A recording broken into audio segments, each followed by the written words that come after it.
ಎಷ್ಟೋ discomfort feel ಆಗ್ತಿದೆ.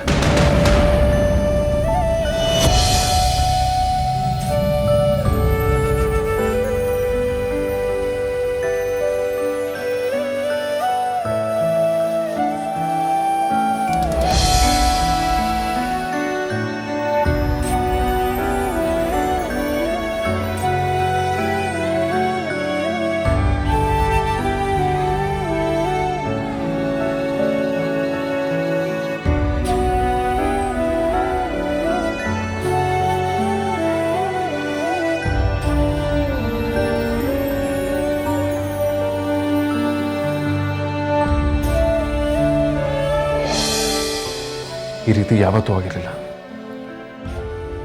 ಸಾಹಿತ್ಯ ನನಗೆ ಇಷ್ಟ ಇಲ್ಲ. ನಮ್ಮಿಬ್ಬರು ಡೀಲ್ ಎಲ್ಲ ಸರಿನೇ. ಇಷ್ಟು ಫ್ರಸ್ಟ್ರೇಷನ್ ಯಾಕೆ ಆಗ್ತಿದೆ?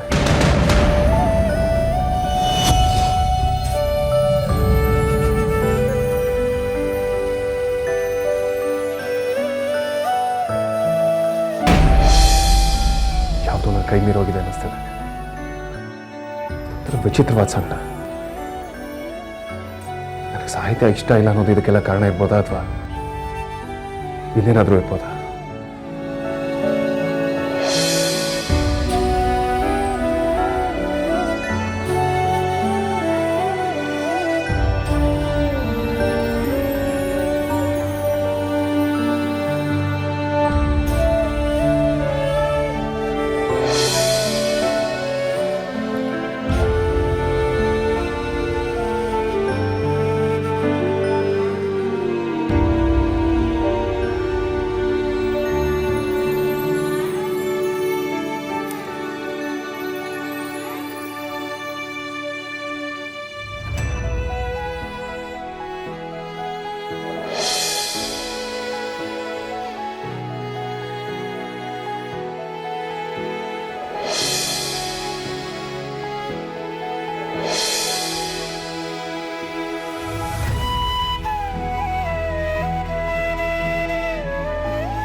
ವಾಟ್?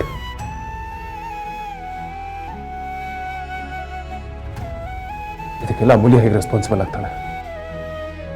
ಏನಾಗ್ತಿದೆ ನನಗೆ? ಅಮೂಲ್ಯ ಹತ್ರನೇ ಇದನ್ನೆಲ್ಲ ಡೈರೆಕ್ಟಾಗಿ ಕೇಳ್ಬಿಡ್ಲ. ಬಟ್ ಏನಂತ ಕೇಳೋದು? Vedant, you have made me so proud today.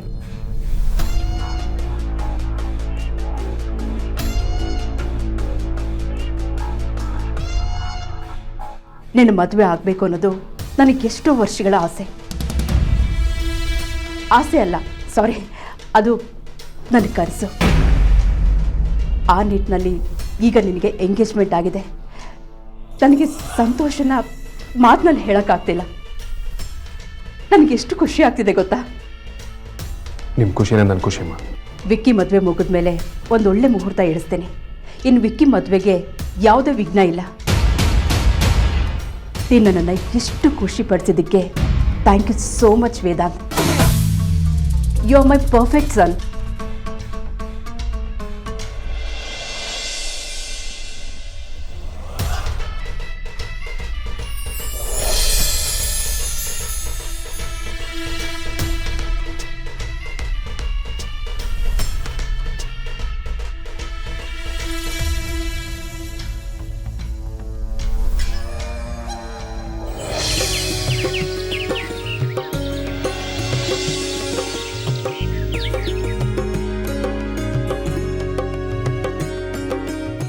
Vicky, ಇನ್ನೂ ಹುಡುಗಿ ಗೌರಿ ಪೂಜೆಗೂ ಹೋಗಿಲ್ಲ. ಅಷ್ಟೆಲ್ಲ ರೆಡಿ ಮಾಡಿ ಅಂತ ನನ್ನ ಪ್ರಾಣ ತಿಂತಿದ್ಯಾ? ಏನು ಆತ್ರನೋ ನಿನಗೆ? ಈ ದಿನಕ್ಕೋಸ್ಕರನೇ ಅಲ್ವಮ್ಮ ನಾನು ಇಷ್ಟು ದಿನ ಕಾದಿದ್ದು. ಕನ್ಸು ಹಿಡಿರುವಾಗ ವೇಟ್ ಮಾಡೋಕ್ಕಾಗತ್ತಾ? ಅದಕ್ಕೆ ಇಷ್ಟು ಬೇಗ ರೆಡಿ ಆಗ್ಬಿಟ್ಟೆ. ಆದರೂ ಇದೆಲ್ಲ ನಿಜಾನ ಅಂತ ಆಶ್ಚರ್ಯ ಆಗ್ತಾ ಇದೆ. ಮದರ್ ಇಂಡಿಯಾ, ಇಷ್ಟೊತ್ತಾದ್ರೂ ನೀವ್ಯಾಕೆ ರೆಡಿ ಆಗಿಲ್ಲ? ಅರ್ಜೆಂಟ್ ಇರೋದು ನಿನಗೆ, ನನಗಲ್ಲ. ಸರಿ, ಆರಾಮಾಗಿ ರೆಡಿ ಆಗು. ನಿನ್ನ ಹತ್ರ ಯಾರೋ ಮಾತಾಡ್ಬೇಕಂತೆ, ಆದ್ರೆ ಬೈದ್ ಕಳಿಸ್ಬೇಡ. ಯಾರಮ್ಮ? ನಿನಗೆ ಗೊತ್ತಾಗುತ್ತೆ.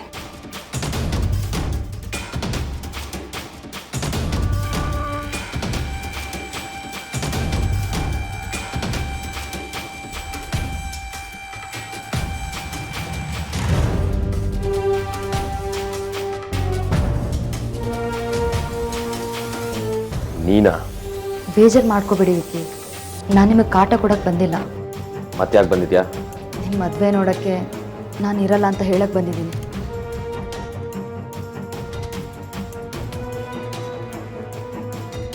ಹೌದು, ನಾನು ನಿಜಾನ ಹೇಳ್ತಾ ಇದ್ದೀನಿ. ನಾನು ನಿಮ್ಮಿಬ್ಬರ ಮಧ್ಯೆ ಬಂದು ತುಂಬ ತಪ್ಪು ಮಾಡಿಬಿಟ್ಟಿದ್ದೀನಿ. ಅದು ನನ್ನ ಸ್ವಾರ್ಥನೇ. ನನಗೆ ನೀವು ಬೇಕೇ ಬೇಕು ಅಂತ ಅನ್ನಿಸ್ತಾ ಇತ್ತು. ಈಗಲೂ ನನಗೆ ನಿಮ್ಮ ಮೇಲೆ ಪ್ರೀತಿ ಇಲ್ಲ ಅಂತ ಅಲ್ಲ, ಆದರೆ ಮತ್ತೆ ನಾನು ನನ್ನ ಲಿಮಿಟ್ ಮೀರಿ ನಡ್ಕೊಳ್ಳೋಕೆ ಇಷ್ಟಪಡಲ್ಲ. ನನಗೆ ನನ್ನ ತಪ್ಪಿನ ಅರಿವಾಗಿದೆ. ಆಗಿರೋದಕ್ಕೆಲ್ಲ ನಾನು ಸಾರಿ ಕೇಳ್ತೀನಿ. ಸಾಧ್ಯವಾದರೆ ಕ್ಷಮಿಸ್ಬಿಡಿ. ನೋಡ್ ಸಾರಿಕಾ, ಈಗಾಗಲೇ ನೀನು ಯಾವ್ಯಾವ ಲೆವೆಲ್ಗೆ ಇಳಿದು ಮಾಡಬಾರ್ದನ್ನ ಮಾಡಿದ್ಯಾ ಅಂದರೆ, ಒಂದು ವೇಳೆ ನೀನು ನಿಜಾನೇ ಹೇಳ್ತಿದ್ರು ಅದನ್ನು ನಂಬೋ ಸ್ಥಿತಿಯಲ್ಲಿ ನಾನಿಲ್ಲ. ಇನ್ನು ನೀನು ಕ್ಷಮಿಸೋದು ತುಂಬ ದೂರದ ಮಾತು. ಪರವಾಗಿಲ್ಲ ವಿಕ್ಕಿ, ನಿಮ್ಮ ಜಾಗದಲ್ಲಿ ಬೇರೆ ಯಾರಾದರೂ ಇದ್ದಿದ್ರೆ ಮಾತು ಕೂಡ ಆಡ್ತಾ ಇರಲಿಲ್ಲ ಅನಿಸುತ್ತೆ. ಅಟ್ಲೀಸ್ಟ್ ನೀವು ರೆಸ್ಪಾಂಡ್ ಮಾಡಿದ್ರಲ್ಲ, ಅದೇ ಸಮಾಧಾನ. ನೀವು ಯಾವತ್ತೂ ಚೆನ್ನಾಗಿರ್ಬೇಕು ಅನ್ನೋದೇ ನನ್ನ ಆಸೆ. ನನಗೆ ನೀವು ಸಿಗಲಿಲ್ಲ, ದಟ್ಸ್ ಓಕೆ. ಆಡ್ತಿ ಅಕ್ಕನ ಚೆನ್ನಾಗಿ ನೋಡ್ಕೊಳ್ಳಿ. ನೀವಿಬ್ಬರು ಚೆನ್ನಾಗಿರಿ. ಬಾಯ್. ಮದುವೆ ಮುಗಿಸ್ಕೊಂಡೆ ಹೋಗು. ನಾನು ಆವಾಗಲೇ ಹೇಳಿದ್ನಲ್ಲ, ನಿಮ್ಮ ಮೇಲೆ ಇನ್ನೂ ಪ್ರೀತಿ ಇದೆ ಅಂತ. ನಾನು ಪ್ರೀತಿಸಿದ ಹುಡುಗನ ಇನ್ನೊಬ್ಬರು ಮದುವೆ ಆಗ್ತಿದ್ರೆ ಅದನ್ನ ನೋಡ್ಕೊಂಡು ನಿಲ್ಲೋಷ್ಟು ಗಟ್ಟಿ ಹೃದಯ ನಂದಲ್ಲ ವಿಕ್ಕಿ.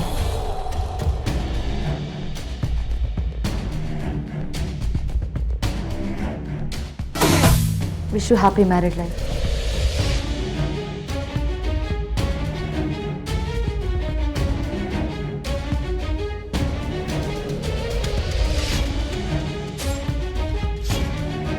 Let me